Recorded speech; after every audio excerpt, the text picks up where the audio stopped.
of students, they have the query that how much I will have to pay for all the 3 levels of CFA examination.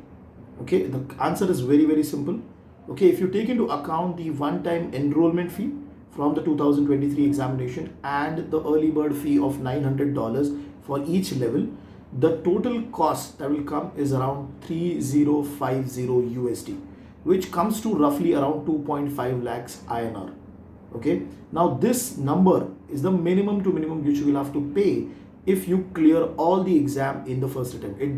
This number of 3050 USD does not include your books cost, your calculator cost, or if you're going to any institute for your preparation, that cost, and also it does not include your reappearing of the exam $900 cost.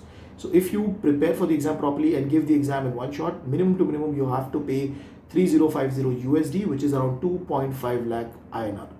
I hope you like this video. Like and subscribe.